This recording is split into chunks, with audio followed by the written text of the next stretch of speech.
The executive terms 2.0 থেকে আপনাদের সবাইকে অনেক শুভেচ্ছা। বিদ্রোহ, আন্দোলন, আন্দোলনের হুমকি এগুলো নিয়ে কথা বলবো এবং সেই সঙ্গে আমার ১০ টা সুপারিশ অর্থাৎ 10 রেকমেন্ডেশনস তাও বলবো। ১ মাসও কিন্তু হয়নি বাংলাদেশ থেকে এই শতাব্দীর নিকৃষ্টতম স্বৈরাচার বিদায় নিয়েছে। অথচ এরই মধ্যে আমরা দেখছি বিভিন্ন রকম আন্দোলন, মানুষের দাবি-দাওয়া নিয়ে রাস্তায় হই-হল্লা করা। আম আমরা জানি রিক্সা চালকরা তারা কদিন আগে তারা দাবি নিয়ে রাস্তায় নেমেছিলেন এবং সে তাদের সঙ্গে মিটমাট হয়ে গেছে।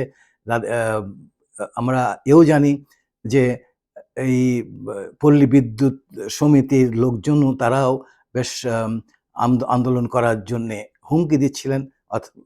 সেটা অবশ্যই আপাতত স্থগিত হয়েছে। এছাড়া ১ম দিকে তো ওই আমরা যেটা জুডিশিয়াল কু কথা বলছি, অর্থাৎ বিচার বিভাগ থেকে কিছু বিচারক তারা একটা কিছু গন্ডগোল সৃষ্টি করার জন্য চেষ্টা করেছিলেন, সেটা দমন করা গেছে। কিন্তু সবচাইতে বড় যেটা আমার কাছে মনে হয়েছে, বড় যে বিপদ মানে সৃষ্টি করেছিল সেটা হচ্ছে আনসারদের বিদ্রোহ। এরা সশস্ত্র ছিল, প্রায় বেশ কয়েক হাজার আনসার। তারা তাদের দাবি-দাওয়া নিয়ে সচিবালয়ে ঘেরাও করে। আ তাদের দাবিদারগুলোকে মেনে নেওয়া হয়েছে। অর্থাৎ তাদের সঙ্গে আলোচনা করার পরে আ অনেকেই কিন্তু সন্তুষ্ট ছিলেন। তারপরেও দেখা গেছে যে এই আনসাররা সচিবালয়ে অবস্থান করছে ঘন্টার পর ঘন্টা। এবং একটা পর্যায়ে একটা ভীতিকর পরিস্থিতির সৃষ্টি হয়েছিল। সেখানে যারা ছিলেন তারা নিরাপত্তার অভাব বোধ করছিলেন। সেই সময় আমাদের যারা সমন্বয়ক যারা উপদেষ্টা আছেন, তারা তাদের বন্ধুদেরকে আহ্বান করলেন। বন্ধুরা মানে ছাত্র বন্ধুরা তারা সব ছুটে এলো। আ আমাদের মনে রাখতে হবে এদের হাতে কিন্তু অস্ত্র নেই। এরা হয়তো লাঠিসোঁটা ২-১ টা, কয়টা ঢিল এগুলো নিয়ে এসছে। কিন্তু আমাদের জানা মতে সব না হলেও অনেক আনসারের হাতেই অস্ত্র ছিল। যাই হোক, এদের মধ্যে একটা মানে একটা যুদ্ধাবস্থার মতো সৃষ্টি হলো। আ বেশ ধাওয়া পাল্টা ধাওয়া শুরু হলো।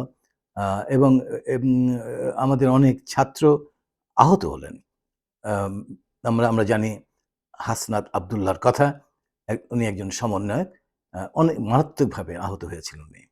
তো যাই হোক, এই গন্ডগোল হওয়া সময় আমরা এও জানি যে জাহাঙ্গীরনগর ইউনিভার্সিটি থেকে এবং বিভিন্ন জায়গা থেকে ছাত্ররা ছুটে আসছিল। এই আনসাররা সব খবর পেয়ে তারা ভয় পেয়ে পালিয়ে যাচ্ছিল। অনেকে পালিয়ে গেছে এবং বেশ কিছু আনসার সদস্যদেরকে মানে ধরা হয়েছে। বিদ্রোহটা দমন করা হয়েছে। মানে ওই যে ৩০-৪০ জন ছাত্র আহত হয়েছে এইটাই একটা দুঃখের বিষয়। কিন্তু বিদ্রোহটা দমন করা গেছে। কিন্তু প্রশ্ন হলো যে যেখানে বিজিবি, পুলিশ, আর্মি থাকে সেখানে এই আনসারদের বিদ্রোহ দমন করার জন্য ছাত্রদের কেন প্রয়োজন হয়? কোথায় ছিল পুলিশ? কোথায় ছিল বিজিবি? আর্মিই বা কি করছিল? এখন এই সমস্ত প্রশ্নর আমি একটু উত্তর খোঁজার চেষ্টা করব। আমি পরে যে সাজেশনস গুলো দিয়েছি, যে সুপারিশ দিয়েছি, তার ২-১ টা সুপারিশের মধ্যে। আমরা দেখেছি এই যে আমাদের এখন তো কিছুটা আ মানে বলা যায় এমার্জেন্সি সিচুয়েশন এর মতো, অর্থাৎ আম জাতীয় বিপর্যয় এসছিল, এখনো চলছে। সেটা হলো বন্যা। বন্যায় অনেক মানুষের প্রাণহানি হয়েছে, গরু ছাগলের প্রাণহানি হয়েছে, তারপর বাড়িঘর নষ্ট হয়ে গেছে। নিদারুণ কষ্টের মধ্যে মানুষ আছে। এদের কষ্টকে লাঘব দূর করার জন্যে আ অনেকেই এগিয়ে এসছেন। অনেকে বলতে কি এমনকি ছোট, ছোট বাচ্চারাও এগিয়ে এসছেন। আমরা দেখেছি আম টিএসসিতে যে আ মানে ত্রাণ একটা মানে সামগ্রী সংগ্রহ করার যে কেন্দ্র ছিল, সেখানে ছোট, ছোট বাচ্চারা পর্যন্ত তাদের সঞ্চিত অর্থ দান করে গেছে।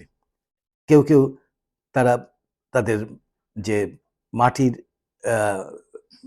ব্যাংক, সেই ব্যাংকে কিছু জমা রেখেছিল, সেই জমা টাকাটা দিয়ে দিয়েছে। কেউ কেউ তারা ছোট বাচ্চা ভেবেছিল যে ওমরা করবে, টাকা জমিয়েছিল, সে টাকাটাও দিয়েছে। এই যে একটা অপূর্ব দেশপ্রেম, এই যে একটা বিশাল শক্তি, এই শক্তি আমাদেরকে সামনে এগিয়ে যাওয়ার একটা সাহস যোগাবে। কিন্তু তারপরেও আমরা দেখেছি যে এই সমস্ত ত্রাণ সামগ্রী নিয়ে যখন ছাত্ররা বিভিন্ন এলাকায় গেল, প্রত্যন্ত এলাকায়, সেখানে কিছু কিছু লোক ছাত্রদের উপর হামলা করেছিল এবং কিছু ত্রাণ সামগ্রী লুট করেছিল।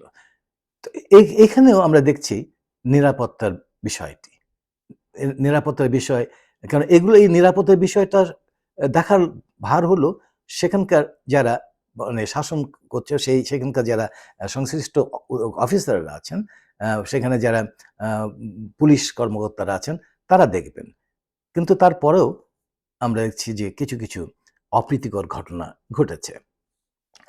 এখন আমার কাছে একটা জিনিস মনে হচ্ছে যে এই এই যে মানে ঘটনাগুলো ঘটলো, এটা হয়তো হয়তো ঘটতো না, বা ঘটলেও অনেক দেরিতে ঘটতো, এত তাড়াতাড়ি না, যদি আমাদের এখানে একটা বিপ্লবী সরকার থাকতো। কারণ বিপ্লবী সরকার থাকা মানে হলো সাধারণ মানুষ মনে করবে যে এরা সংঘবদ্ধ, এবং যেহেতু এরা নিজেরা যুদ্ধ করে একটা নতুন মানে দেশ তৈরি করেছে, এদের সঙ্গে পারা যাবে না, সুতরাং আমরা আমাদের দাবি দেওয়া আপাতত তুলব না। এগুলো, এই জিনিসগুলো তারা ভয় করত।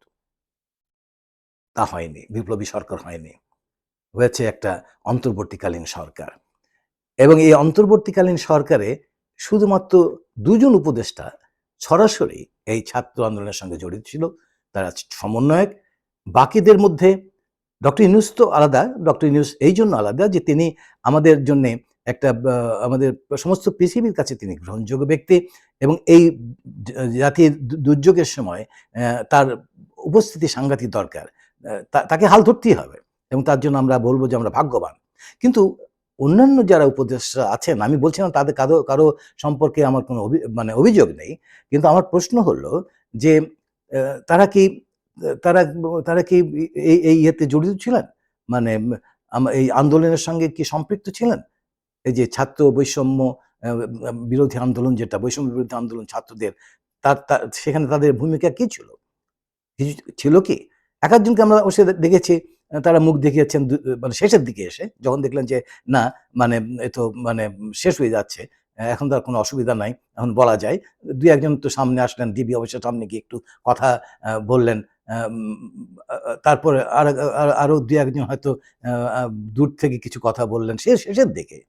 এছাড়া তো বাকিদের দে আমি বলছি বাকিদের দেখা যায়নি। আমি বলছি না যে মানে যারা এখানে উপদেষ্টা পরিষদে আসবেন বা যারা দেশ চালাবেন, তাদের সবাইকে ওই সমস্ত আন্দোলনের সঙ্গে জড়িত থাকতে হবে। কিন্তু আমার এই কথাটা আমি এইজন্য বলছি যে এটা একটা বিপ্লবের মাধ্যমে সরকারটা হয়েছে। অর্থাৎ এই দেশটাকে আমরা নতুন করে পেয়েছি একটা বিপ্লবের কারণে। এই বিপ্লবকে আমাদের সম্মান দেখাতে হবে। সুতরাং যারা বিপ্লবী, তাদেরই মানে আ অধিকার আছে এখানে বিপ্লব পরবর্তী সময়ে শাসন ব্যবস্থা পরিচালনা করার।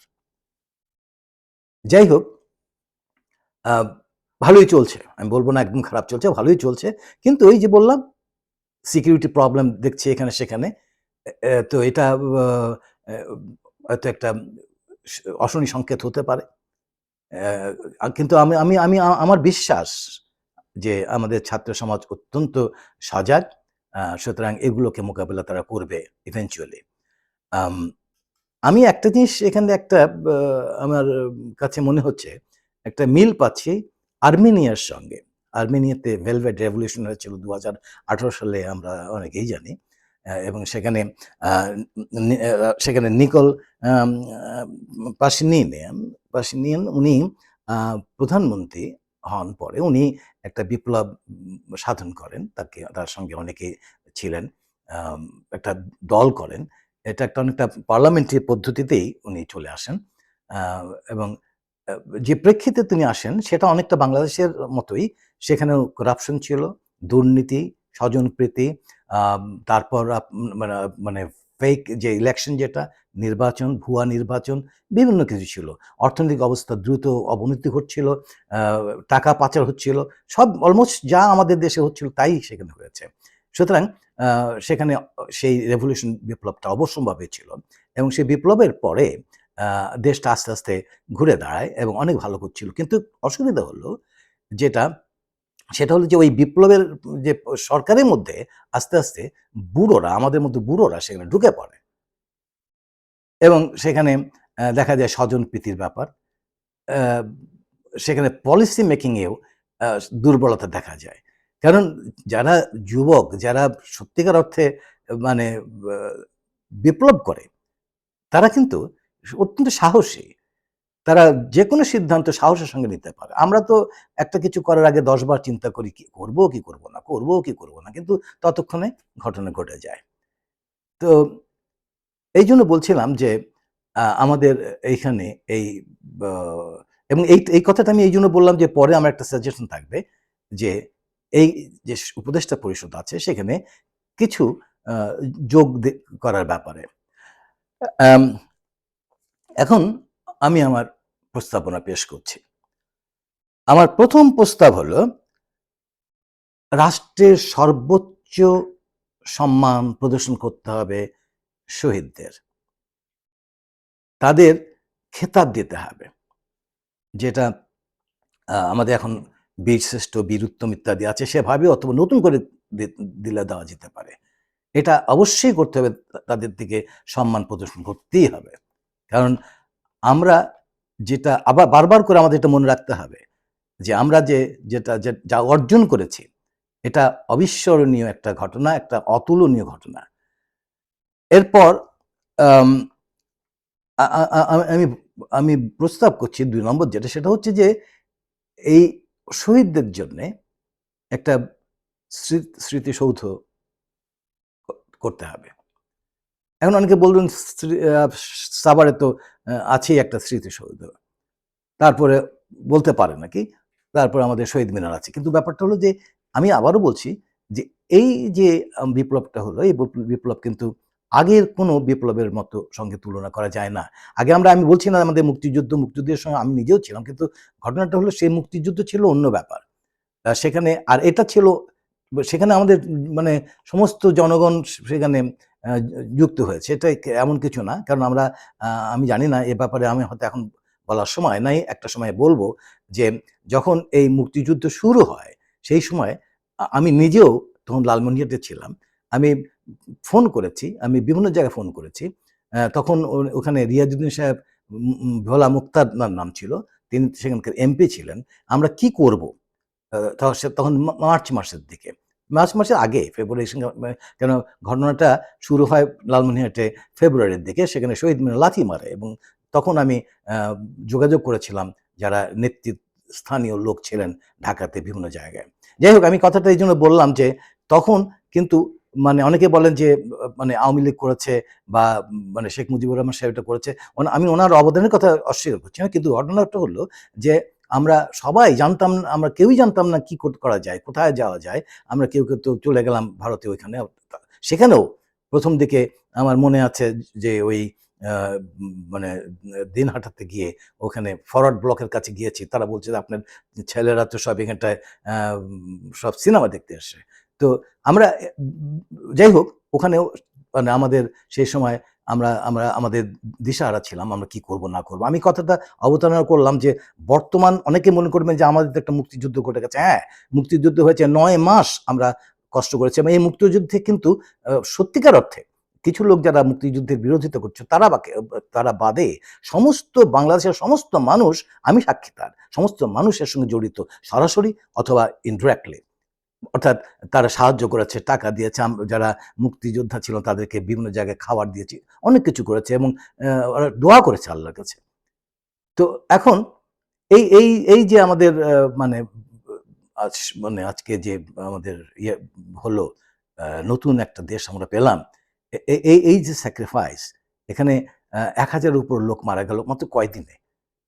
তো এরা নিজেরাই কিন্তু সংঘবদ্ধ হয়েছে। আমাদের যদি আমরা দেখি আমাদের কোনো অবদানটা খুব বেশি কিছু নেই। শেষের দিকে বাবা মারা আমরা ছুটি এসেছি যখন দেখলাম যে আমাদের ছেলেমেয়েরা মার খাচ্ছে, মারা যাচ্ছে, সেটা আলাদা, এবং অনেক শেষের দিকে। তো এখন এই সমস্ত এই কথাগুলো, এতগুলো কথা বলতাম না, কারণ আমি মানে বলতে চাচ্ছি যে এই যে মানে বিপ্লবটা ঘটে গেল, এটা একটা একটা ইতিহাসে একটা স্মরণীয় ব্যাপার, শুধু বাংলাদেশে না, এটা একটা অতুলনীয় ব্যাপার, এবং সেই জন্যে এই শহীদদের জন্যে স্মৃতিসৌধ করা উচিত।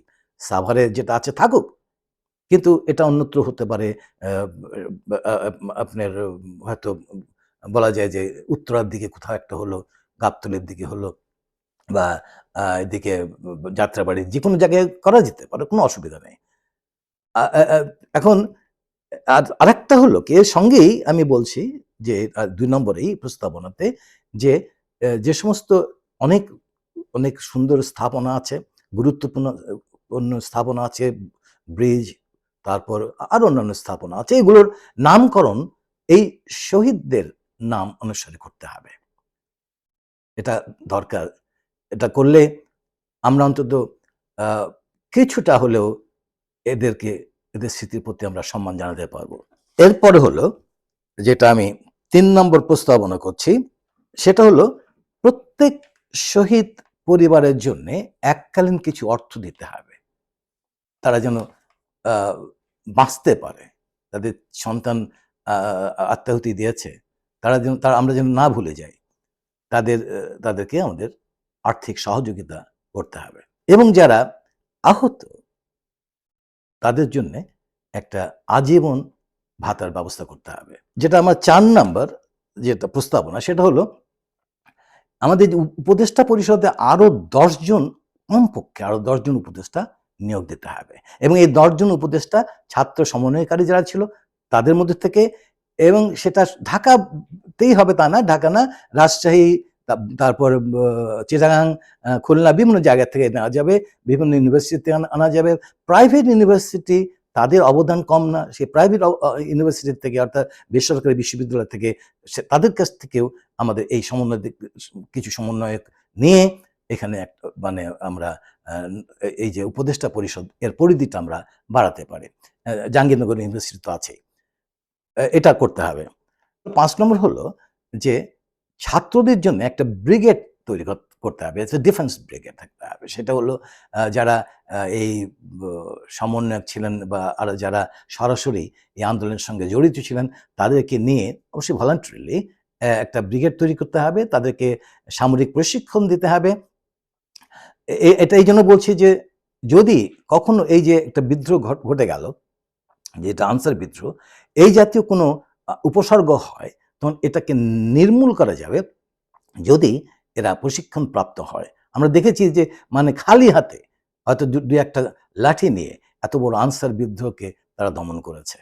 সুতরাং তাদের কাছে যদি এইরকম একটা কিছু অস্ত্র থাকে এবং প্রশিক্ষণ থাকে, তাহলে ভবিষ্যতে এই সমস্ত কুচক্রী মহল মাথাচাড়া দিতে পারবে না। এবং এরা যদি ২-৪ বছর পরে যদি মানে সবকিছু ঠিকঠাক হয়ে যায়, তখন তারা ইচ্ছে করলে ওটা ছেড়ে জুড়ে আসতে পারে, নিজের বিভিন্ন কর্মক্ষেত্রে যেতে পারে তারা, অথবা তাদেরকে আত্মীকরণ করা যেতে পারে ওই আর্মিতে, অর্থাৎ সেনাবাহিনীতে। তাদের ইচ্ছার উপর নির্ভর করবে। এরপরে যেটা আমি বলি, সেটা অবশ্যই এটা নাম্বারটা আগে পরের ব্যাপার না, যেটা এটা প্রথম হতে পারে যে ইমিডিয়েটলি এই সরকারকে বলতে হবে যে তারা, আমি কেন বলছি যে যে টাকাটা, যে সময়টা আমি দিয়েছি, এটা সময়ের ব্যাখ্যা একটু পরে দিচ্ছি, যে তারা ৩ বছরের জন্য এখানে থাকবে। এই ৩ বছর এই জন্য বলছি যে অনেক কিছু মানে জঞ্জাল জমে গেছে, তো এগুলোকে মানে ঝেঁটিয়ে তাড়াতে হবে, বা অনেক কিছু রিফর্ম করতে হবে, হ্যাঁ? সংস্কার করতে হবে। ৩ বছর তো লাগবেই কমপক্ষে। যাই হোক, তারা, আমি একটু ৩ বছর কথা বলছি, তারা ৩ বছর কম প্লাস মাইনাস হতে পারে। তারা বলবে যে ৩ বছর পরে আমরা ইলেকশন দেব, নির্বাচন দেব। এটা তাদের বলতে হবে। অর্থাৎ ৩ বছর স্থায়িত্ব তাদের থাকবে, এটা জানাতে হবে। এটা হচ্ছে অন্তর্বর্তীকালীন সরকারের জন্যে এই সময়টা। এরপর যেটা আমার প্রস্তাবনা, সেটা হলো শাসনতন্ত্রকে বদলাতে হবে। বর্তমান যে শাসনতন্ত্র, এত বেশি কাটাছেঁড়া করা হয়েছে যে এর কিছুই বলতে গেলে কিছুই অবশিষ্ট নেই। হাত আছে তো পা নেই, পা আছে তো লেজ নেই, কিছুই মানে অবশিষ্ট নেই। এখন এটাকে জোড়াতালি দিয়ে হয়তো অনেকে বলতে পারেন যে এটা অ্যামেন্ডমেন্ট করলেই তো হয়। কিন্তু অ্যামেন্ডমেন্ট করে কিন্তু একটা সবকে প্রায়ই তো ফেলে দিতে হবে। তাহলে থাকলোটা কি? তার চেয়ে বরং নতুন করে একটা কনস্টিটিউশন একটা শাসনতন্ত্র তৈরি করলে ভালো না? এবং তার জন্য একটা কনস্টিটিউয়েন্ট অ্যাসেম্বলি তৈরি করা যেতে পারে খুব সহসায়। এখন অনেকে বলতে পারেন যে এটা তো সম্ভব না। হ্যাঁ, সম্ভব না মানে হচ্ছে যে বর্তমান কিসের উপর করবে? এটা কিভাবে করা যায়? একটা আছে ইচ্ছে করলে প্রেসিডেন্ট হয়তো উনি একটা এমার্জেন্সি ডিক্লেয়ার করে এটাকে সংশোধন করতে মানে একটা বলতে পারেন যে এটা আমরা নতুন একটা কনস্টিটিউশন করতে পারি। কিন্তু এই সমস্যাগুলো হতো না যদি বিপ্লবী সরকার থাকতো। বিপ্লবী সরকার থাকা মানে হচ্ছে যে মানে শাসনতন্ত্র তো নেই। সেজন্য তো বিপ্লব। তো এখন এইটা পরিবর্তন করতে হবে। আ এরপর যেটা সেটা হচ্ছে রাষ্ট্রে যত প্রতিষ্ঠান আছে গুরুত্বপূর্ণ সবগুলোকে ঢেলে সাজাতে হবে। এটা অবশ্যই পর্যায়ক্রমে করতে হবে। এগুলোর মধ্যে যেমন ডিফেন্স যেটা আছে সেটা আর্মি, নেভি, তারপর এয়ারফোর্স, এগুলোতে অত বেশি না কিন্তু এদিকে যারা আছে অর্থাৎ পুলিশ, বিজিবি, র্যাবকে নিয়ে অনেক সমস্যা। এখন একে তো আমূল পরিবর্তন করতে হবে। মানে এর তো মানে ইয়ে থেকে গোড়া থেকে একদম মাথা পর্যন্ত সবই তো মানে যা আমরা জানি ২-১ টা হয়তো এক্সেপশন থাকতে পারে। তারা একটা মানে কলঙ্কের অধ্যায় রচনা করেছে। সবাই বলে আরকি। তো এটাকে ঢেলে সাজাতে হবে। ঢেলে সাজাতে হবে। আ এর কোনো আমি আ বিকল্প দেখছি না। তারপর এখানটায় ওই প্রতিষ্ঠান বলতে গিয়ে আমি দুদকও বোঝাচ্ছি। তারপর আ ওই ইয়ে যেটা কি ওর নাম? ওই যে বলে বিচার বিভাগ। বিচার বিভাগে এখন বলতে পারেন কেন বিচার বিভাগ তো করা হচ্ছে। তো ৪-৫ জনকে সরিয়ে দিলে তো হবে না। এই পুরো বিচার বিভাগটা ব্যবস্থাটাই তো মানে সাংঘাতিকভাবে কলঙ্কযুক্ত। এরা এরা এরা যা করেছে এটা ইতিহাস তো সবাই জানে। সে হাইকোর্টে থেকে একটা রায় হয়, সুপ্রিম কোর্টে বলে দেয় যেটা বন্ধ করো, করে দেয়। হাইকোর্টকে বলে যে এটা করো না, এটা করে না। এইভাবে এবং লোয়ার কোর্ট তো আছেই। লোয়ার কোর্ট পুরোপুরি সরকারের ইয়েতে। এখানে তো সেপারেশন পাওয়ার বলে কিছু নেই। এ তো সেই জন্যে এটাকে এই বিচার ব্যবস্থাকেও বদলাতে হবে। আ আরো ইনস্টিটিউশন যেগুলো আছে তাদেরকে যেমন এনবিআর সবগুলোকেই মানে আ মানে পরিবর্তন বলতে আমি এটা বুঝছি তাদেরকে ঢিলে সাজাতে হবে। এরপরে যেটা ৯ নম্বর আমার প্রস্তাবনা সেটা হচ্ছে যে আ যারা রেমিটেন্স যোদ্ধা অনেকে হয়তো এটা নিয়ে আপত্তি করতে পারেন। কিন্তু আমি বলি যে ভাই আপনারা দেখেন যে আমরা যে এখানে আমাদের যে অর্থনৈতিক অবস্থা এ অ এ এ এই যে এটা যে আমরা অনেক উপরে উঠেছি। তো আম এটার পেছনে যাদের অবদান আছে তারা তাদেরকে তো আমরা ভুলব না। তাদের প্রতি তো আমাদের কিছু দায়বদ্ধতা আছে। রেমিটেন্স যোদ্ধাদের কথা বলছিলাম আমি। যারা আ আমাদের মানে ডলার পাঠাচ্ছেন, মানে বৈদেশিক মুদ্রা পাঠাচ্ছেন। এরা এদের জন্য আমি বলে দেই যে একটা প্রিন্সিপল রাখা উচিত সেটা হলো প্রিন্সিপল যে এরা সবাই ভিআইপি। যখন বাংলাদেশে আসবে এরা ভিআইপি। Very important person. এখন তাদের সঙ্গে ব্যবহার কিভাবে করবে না করবে সেটা নীতি নির্ধারক পর্যায়ে যারা থাকবেন তারা নীতি নির্ধারণের পর্যায়ে যারা থাকবেন তারাই ঠিক করবেন। কিন্তু এটা মনে রাখতে হবে এইটা আমাদের রেকগনাইজ করতে হবে যে এরা হলো ভিআইপি। অতি গুরুত্বপূর্ণ ব্যক্তি এরা। এটা করতে হবে। এটা করলে আমাদের অনেকে আমি জানি অনেকে বলবেন, "কি ব্যাপার এরা তো অনেকে লেখাপড়া করেনি তো সব যাচ্ছে ইয়েতে মানে কেউ মানে কর্মী হিসেবে যাচ্ছে। এদেরকে কি ভিআইপি দেবেন?" কিন্তু আপনি যদি লক্ষ্য করেন, দেখবেন যে আপনার অস্তিত্ব, আমার অস্তিত্ব, এই দেশের অস্তিত্বের অনেক কিছু নির্ভর করছে এদের উপর। এরা যেভাবে অর্থ পরিশ্রম করে অর্থ পাঠাচ্ছে তার উপরে। আমাদের এখানে যারা সচিব আছেন, যারা এখানে কাজ করছে, আমি বলছি না তারা একেবারে কিছু করছেন না, করছেন। কিন্তু দেশের সত্যিকার অর্থে দেশ দেশের উন্নতি সাধনের জন্যে যাদের হাত আছে তারা হলো তাদের মধ্যে এই রেমিটেন্স যোদ্ধারা। And last but not the least শেষে যেটা বলতে যাচ্ছি সেটি হলো যে অম্বুডসম্যান অর্থাৎ ন্যায়পাল রাখতে হবে। খুব তাড়াতাড়ি। এই আমরা জানি ন্যায়পালের কাজ আহ, এই ন্যায়পাল বিভিন্ন প্রতিষ্ঠানেও থাকতে পারে সব জায়গায়, এবং আহ, একটা সব কিছুর তদারকি করার জন্য একটা আরেকটা মানে আমরা যদি বলতে পারি যিনি সেন্ট্রালি একটা আরেকজন ন্যায়পাল থাকতে পারেন। এটা সরকার বুঝবে আর কি কি করে কি করা যায়। সুতরাং আমি মনে করি যে আমার যে 10টা আমি সাজেশন দিলাম, যে রেকমেন্ডেশন আমি দিলাম, এইটা আহ, বিবেচনা করবেন বর্তমান যারা শাসন ক্ষমতায় আছেন তারা। আম, আমার মনে হয় না যে আমি খুব বেশি কিছু আহ, অন্যায় বলেছি, বা বেশি কিছু দাবি আমি বলবো না, বেশি কিছু আহ, আদায় করার জন্য বলেছি। আমার তো ব্যক্তিগত কোনো স্বার্থ নেই এর এর পেছনে। কিন্তু একবার আপনারা ভেবে দেখেন এই জিনিসগুলো সত্যি দরকার আছে কিনা। যদি দরকার থাকে তাহলে আমি আশা করি একটু অতি দ্রুত এই সমস্ত কাজ করা হবে। সবাইকে আবারও শুভেচ্ছা। দেখা হবে।